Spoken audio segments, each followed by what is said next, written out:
Minutos. Hoje nós estamos co-apresentando o Jornal Gente, aqui direto do prédio da Fiesp. Tem muita gente me mandando mensagem, viu, Thaís, Cláudio, Sônia, ouvintes que gostam de acompanhar o Jornal Gente com imagem também. Falou, Pedro, onde é que você está hoje? Estão acompanhando com imagem, estão vendo que eu não estou no estúdio ao lado da Thaís. Aqui no prédio da Fiesp vai acontecer hoje, e a Rádio Bandeirantes terá uma cobertura do 10º Fórum do Desenvolvimento. É uma organização da ABDE, Associação Brasileira de Desenvolvimento, que é responsável pelo Sistema Nacional de Fomento, que está presente em 5 regiões, nas 5 regiões do Brasil. E aqui nós vamos ter a reunião de especialistas, parlamentares, autoridades, iniciativa privada, para falar sobre o futuro e também sobre o presente. A pauta era sobre o futuro, né?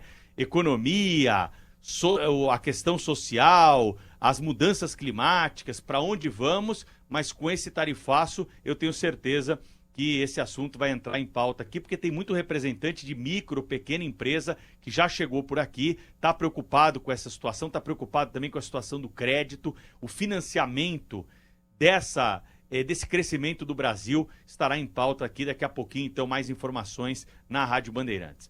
Mas agora eu quero falar para vocês de um caso de segurança pública. Ontem, viu, Cláudio, Sônia e Thaís, eu apresentei aqui na Rádio Bandeirantes a história de um traficante de drogas que foi preso 3 vezes pela polícia nos últimos 7 dias, no mesmo local, com quantidade de droga, e acabou sendo liberado nas 2 primeiras vezes pela polícia, pela justiça, na audiência de custódia.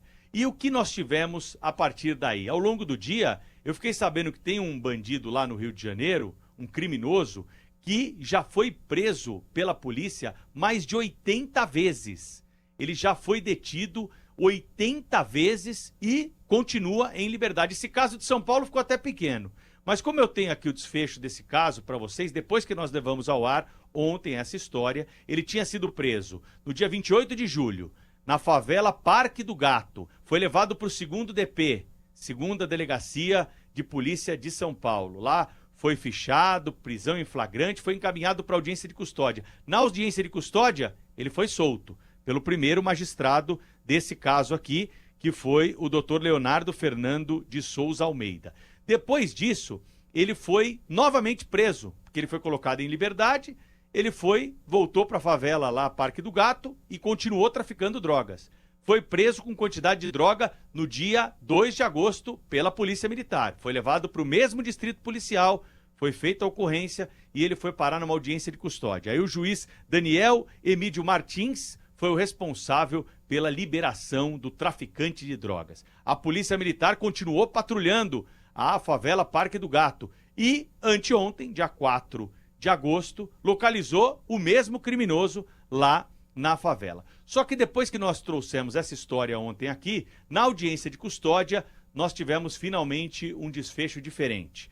A audiência de custódia comandada pela juíza Giovana Cristina Colares, que, na verdade, a peça que foi encaminhada para nós aqui, da sua sentença, é efetivamente um documento a ser colocado nas salas de audiência de custódia de todo o estado de São Paulo. Se eu fosse desembargador do Tribunal de Justiça do Estado de São Paulo, eu pegava essa sentença e colocava na sala de todas as audiências de custódia, pendurada ali. É um primor essa decisão, colocando ali a legislação, pontos absolutamente racionais e o que se espera num caso como esse de reincidência criminal, não só no Brasil, mas em todo o mundo, que o bandido fique preso. Se ele foi preso uma vez, foi colocado em liberdade, se ele foi preso pela 2ª vez, por algum motivo foi colocado em liberdade de novo, tem algum vício nisso, não pode acontecer. E ele não pode ser colocado 3 ou 80 vezes como o criminoso lá do Rio de Janeiro. É incompreensível que nós tenhamos decisões da justiça, mesmo com a legislação brasileira, abraçando essa possibilidade da prisão,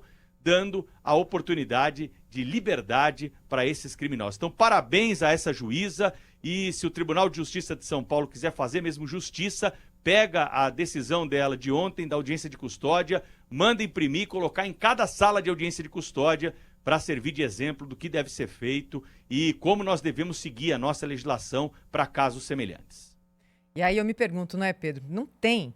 Vamos combinar uma coisa, por mais que o ladrão atue numa cidade grande, por mais que ele tente não deixar rastro.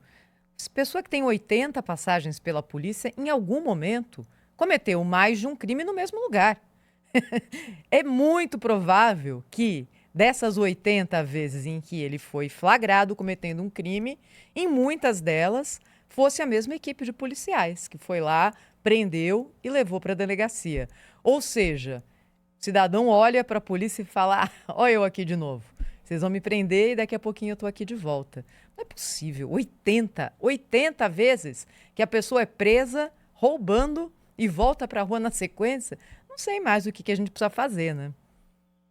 Lembrando que não faz muito tempo, aqui no Jornal da Band, nós assistimos uma reportagem do repórter Caian Messina, mostrando que também no Rio de Janeiro, nesse mesmo Rio de Janeiro, onde esse sujeito tinha 80 passagens pela polícia, ou tem 80 passagens pela polícia, no mesmo Rio de Janeiro tinha um bandido com 300 passagens pela polícia. 300, né? É aquela história de que as audiências de custódia se transformaram numa porta giratória nas delegacias de polícia, uma porta giratória da impunidade. O sujeito nem esquenta lugar, já vai saindo, é preso muitas vezes, quase todos são presos em flagrante e são soltos. É um deboche, né? O que já passou da hora de o Congresso Nacional dar a sua palavra sobre esse assunto, porque a audiência de custódia foi imposta goela abaixo da sociedade brasileira pelo Conselho Nacional de Justiça, quando era presidente do Conselho o atual ministro da Justiça, Ricardo Lewandowski. Exatamente, não por acaso, a autoridade que vive defendendo desencarceramento em massa. Foi exatamente dele a ideia de impor ao Brasil essas audiências de custódia que não passaram pelo Congresso Nacional. Passaram só por uma votaçãozinha ali de referendo no Conselho, nesse Conselho, né, que tem mais poderes, pelo visto, do que o Congresso Nacional. Está na hora do Congresso interferir nisso e rever essa lei, a legislação em torno das audiências de custódia, não é, Pedro?